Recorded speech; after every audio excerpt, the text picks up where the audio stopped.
everybody would like someone else to do it, and yet, a few people here have done quite a bit.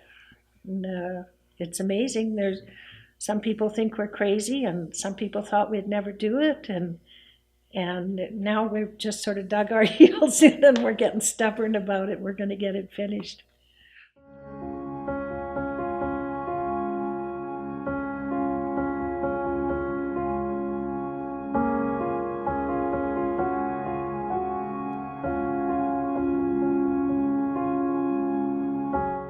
My name is Gail House, and I live on the farm here by Khedive.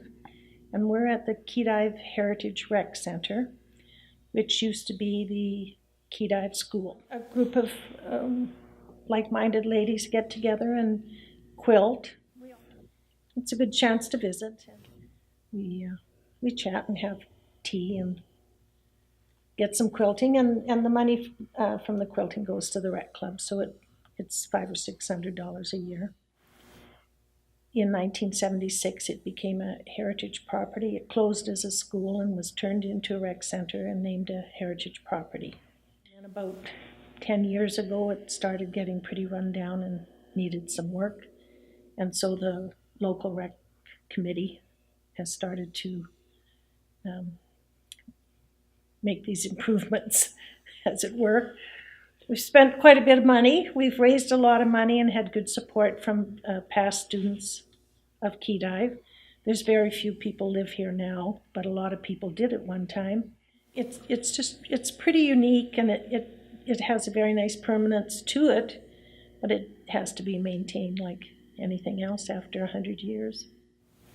Without the heritage money, it would only amounted to about a third sometimes of those grants. You had to have quite a bit of money to even use the grant, but it certainly helps. I guess I have an interest in the architecture, and it seemed like just too good a building to let go. The churches were all moved, the houses are all moved, like whole little villages have completely disappeared, as have the farms. And this is a very permanent building. If, for want of a little bit of work, it was going to be gone. And you see so often these old buildings, even in the city. There's no one, of all those thousands of people, there's no one that wants to keep up that one old building, and they're talking about letting it go there on Dudney. First building in Regina or something, that one.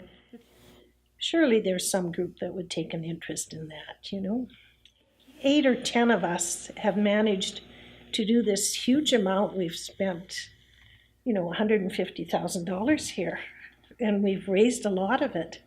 So surely in the city there's somebody that would see some value in that. We're kind of spoiled and real throwaway society. We'll be having a 100-year celebration for the school in 21, trying to get hold of some of the old students. We're kind of working on that. Want to put a cairn in the yard. That's kind of the long-range future here, as long as we're all healthy and keep working. And anybody that wants to join a group where you work hard and are underappreciated, as in most volunteer groups. If you can motivate a few people to do something, that's actually almost more important than doing it yourself. You don't have to have a big community. One person at a time can do quite a bit,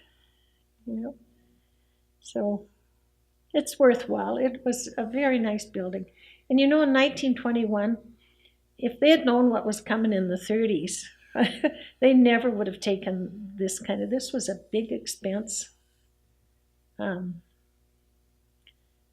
Somebody had a lot of foresight and went to a lot of trouble to build it. It's not going to fall apart on my watch. That's kind of how I feel about it. It's not good enough to say, well, nobody will care in the future. And right today, we can do something about this, and that's what we're going to do. You can't let that be an excuse. I hope somebody will appreciate it in the future and they'll use it. And there's some young people coming back to the farm. But if they don't, I guess that's what happens. We'll just look after it as long. And it'll be good for another 100 years once we get finished the renovation, I think. Whatever history we have, this is it, boy. It's slipping away, and hopefully someday somebody will want that kind of identity.